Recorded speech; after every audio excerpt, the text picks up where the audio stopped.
L'Assemblée va maintenant entendre une allocution de son Excellence Haile Mariam Desalegn, Premier ministre de la République démocratique fédérale d'Éthiopie. Je demande au protocole de bien vouloir escorter son Excellence.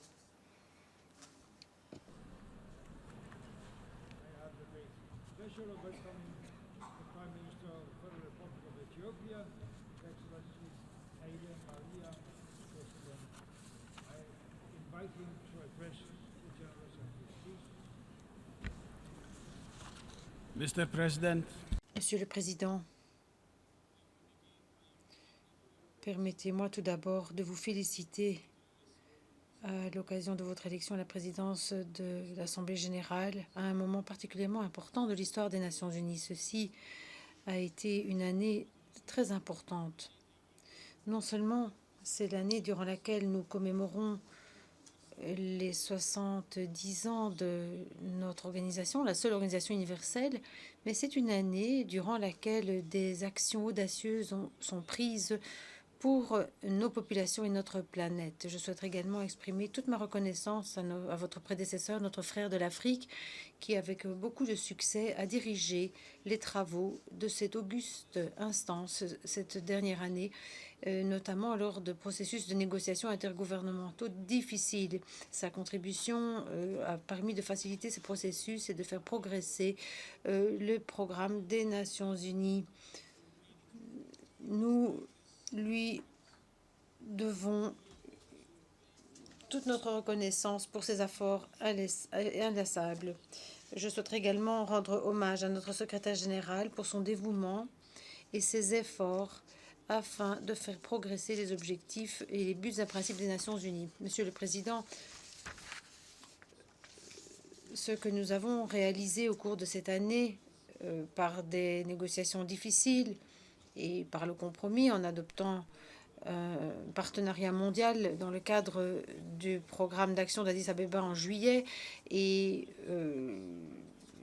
alors que nous avons conclu cet accord pour le développement durable à l'horizon de 2030 lors du sommet qui vient de se terminer, il est évident que c'est un moment tout à fait essentiel et nous sommes convaincus que alors que nous allons relever le défi d'un changement porteur de transformation dans les opérations de maintien de la paix, notre détermination sera la même.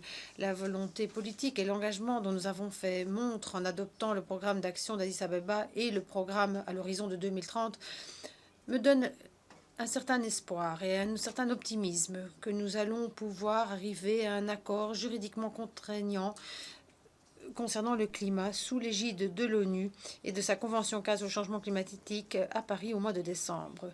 Vous pouvez compter sur le plein appui de ma délégation, Monsieur le Président, alors que vous allez devoir prendre des responsabilités très importantes durant cette année historique essentielle. Monsieur le Président, l'Éthiopie est fière d'être un des membres fondateurs des Nations unies. Elle n'a pas pu, certes, compter beaucoup lorsqu'elle était dans le besoin sur l'appui de la Ligue des Nations dont elle était membre. Cependant, l'Éthiopie n'a jamais perdu confiance dans le multilatéralisme et a continué d'appuyer sans cesse le principe de la sécurité collective consacré dans la Charte des Nations unies. C'est basé sur cette conviction que l'Éthiopie a contribué activement à l'atteinte des principes et des buts et objectifs des Nations unies en déployant ses forces, notamment en tant que casque bleu, depuis le tout début de la création des Nations unies. Nous sommes très heureux de constater que l'Éthiopie est maintenant le deuxième fournisseur de contingents aux missions de maintien de la paix des Nations unies, et je souhaite profiter de l'occasion pour réitérer notre engagement sans faille. Nous allons continuer à jouer un rôle actif pour faire en sorte que les Nations unies soient plus efficaces et acquièrent plus de légitimité encore.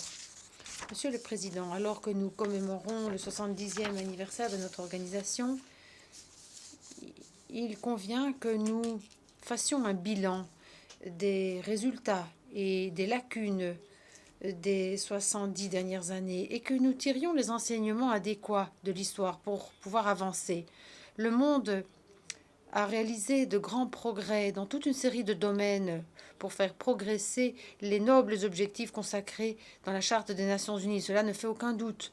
L'organisation a fait un travail remarquable pour encourager la coopération internationale pour le développement, pour promouvoir le respect des droits de l'homme et pour résoudre des problèmes humanitaires. Cependant, ce qui a été réalisé jusqu'à maintenant n'est qu'une goutte d'eau dans l'océan comparé aux défis herculéens auxquels nous faisons face aujourd'hui. Nous devons également voir nos lacunes en tant qu'organisation. Il est clair que dans le domaine de la paix et de la sécurité, comme cela a été exprimé très clairement dans le groupe d'experts de haut niveau sur les opérations de maintien de la paix, et cela est vrai également pour ce qui est de la création d'un autre niveau dans les relations commerciales et économiques. Malgré ces lacunes, il y a une chose que nous savons tous, les Nations Unies représentent une organisation dont nous ne pouvons nous passer. Malgré ces lacunes, les Nations Unies restent la seule organisation universelle dont nous disposons, petit et grand. Ceci est une plateforme unique pour faire progresser nos objectifs et pour résoudre la myriade de problèmes auxquels nous sommes confrontés. Le problème auquel nous sommes confrontés aujourd'hui est assez évident. Il s'agit de voir comment nous pouvons faire en sorte que notre organisation soit pertinente et efficace alors que nous tentons de répondre aux besoins et aux aspirations de nos peuples au XXIe siècle. Je pense que c'est là l'essence même de la commémoration de nos 70 ans, repris dans le thème « Une ONU forte pour un monde meilleur ».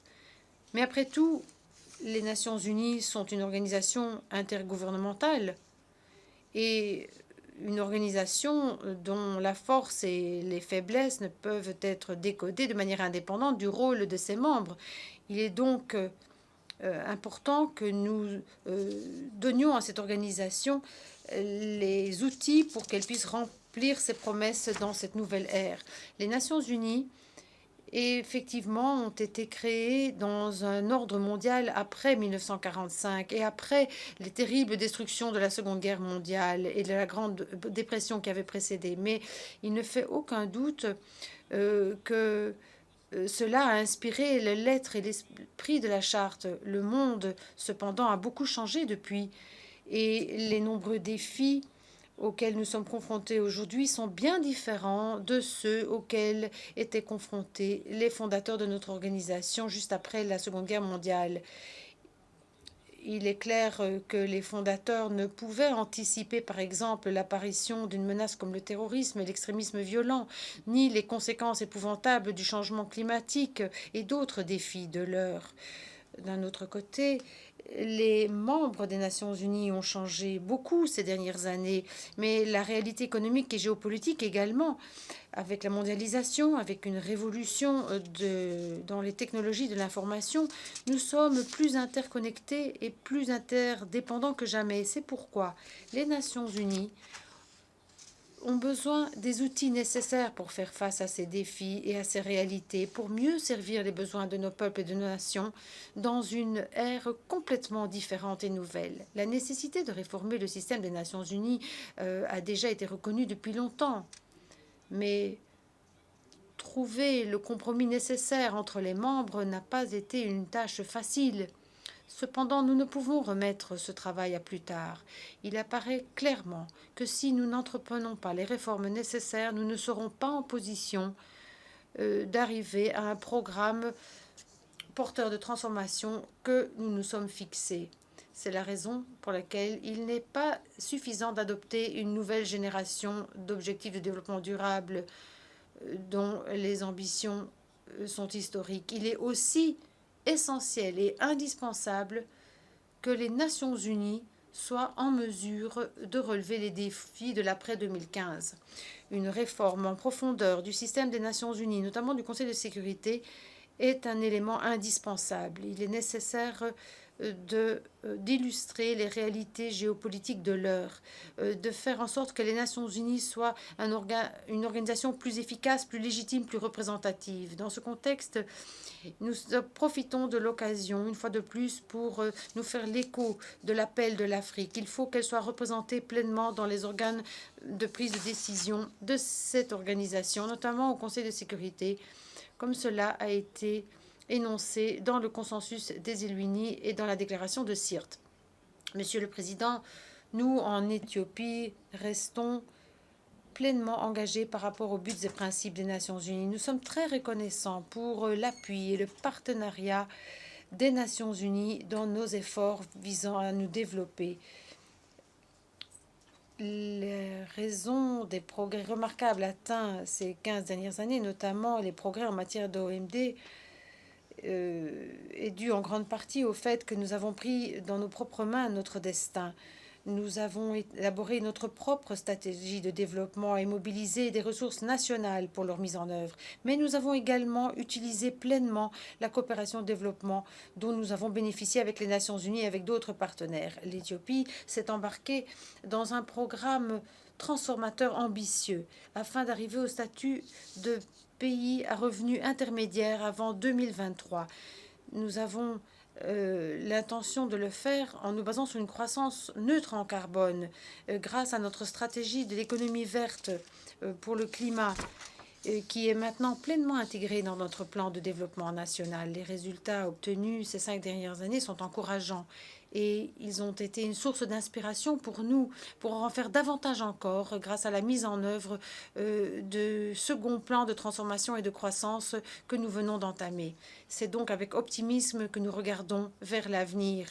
Nous sommes aussi convaincus que nous sommes tous engagés à respecter les engagements que nous avons pris lors du sommet qui vient de se terminer. C'est avec cet optimisme profond que je souhaiterais conclure en réitérant l'engagement de mon pays aux buts et principes des Nations Unies. Nous allons continuer à jouer un rôle actif et constructif pour atteindre ces nobles objectifs. Merci beaucoup.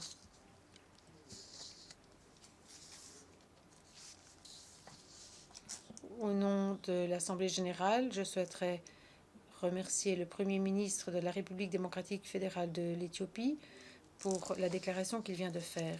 Je demande aux représentants du protocole d'accompagner son Excellence.